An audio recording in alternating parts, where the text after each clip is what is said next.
Hi, it's Sonia here and welcome back to my art YouTube channel. Today I want to share my five ways of filling a sketchbook. I guess it's kind of like my 5 favourite things that I like to fill my sketchbooks with, and they're actually in 5 different sketchbooks. But just to share some ideas to hopefully that are inspiring if you're feeling a bit stuck. This is sometimes the sort of thing I like to get ideas from too. And also, before I start, I just want to say I'm really enjoying this book, Your Brain on Art, How the Arts Transform Us. And in relation, I just want to mention it quickly and read one small paragraph from it, because it's relevant to the video I did yesterday on like why some of us hide our art, because I was a bit, oh, did I get a bit personal? And I want to say, I'm really grateful to my friends and family. I've had also a lot of support, but it was interesting, this paragraph, where is it? Oh my gosh, here, put the pink marker in, really made me think about why I am now being a bit more vulnerable and honest about my art process, and I guess who I am in some respects. So this was from the chapter Healing the Body, and I think I'd heard about this author before, Bonnie Ware. She's, so it says here, I'll just read the paragraph. It's about people who are dying and sort of those end-of-life regrets.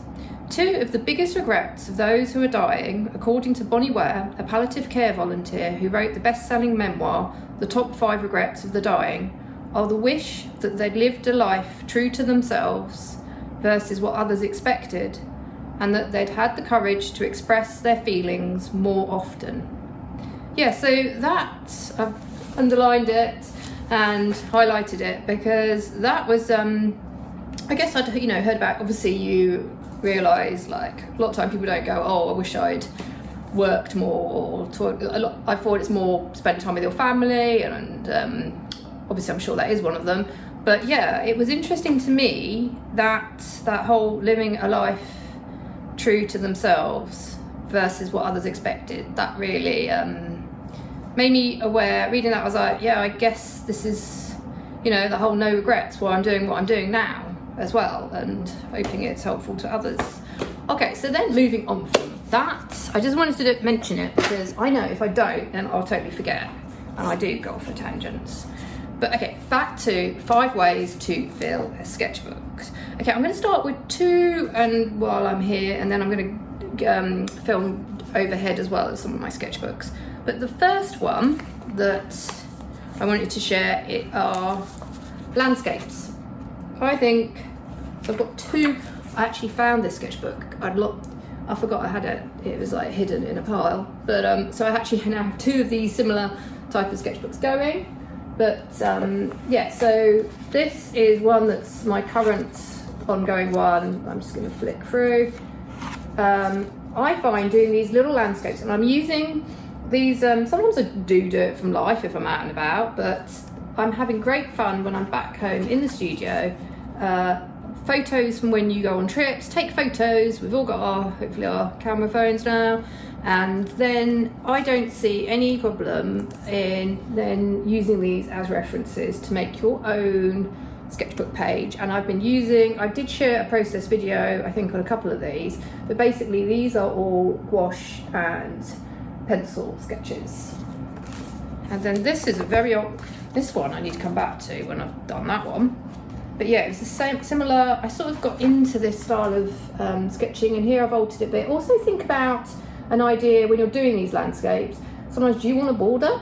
You could like mask a border, draw a border, or do you want, in the other book I just showed, you could also just fill the page. But these are such relaxing. I really enjoy this type of work. It takes you back to places that you've been to, and it's a kind of like a nice memento. Okay, that's one idea. My next one is going to be figurative. I guess this is something that I've always done in sketchbooks, because it's kind of like how my interest when I was a child, and I'd copied and learned to draw from books on how to draw portraits and figures.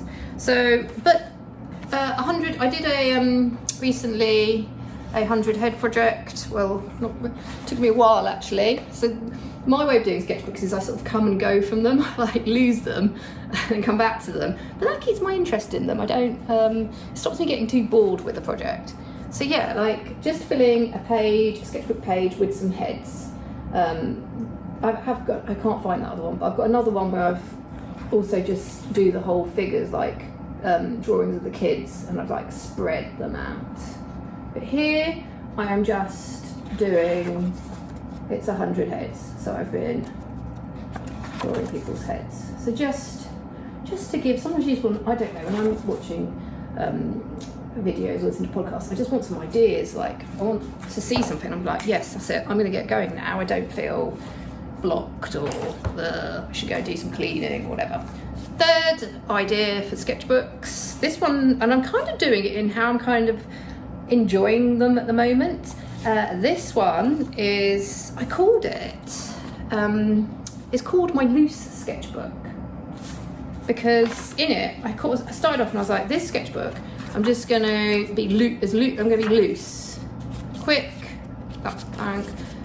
loose, not so tight, playful. I guess it's more, I've done sketchbook tours of these sort of sketchbooks. Anything goes in a way, but I actually have more anything go sketchbooks inside in the kitchen and in the bedroom, and they also like a bit like journals sometimes where I write stuff as well in them. But this one is just loose, looser figures. Just when I go to this, it's with no expectation that, for example, compared to those other landscapes, I feel this is different for me. This is a different style of art.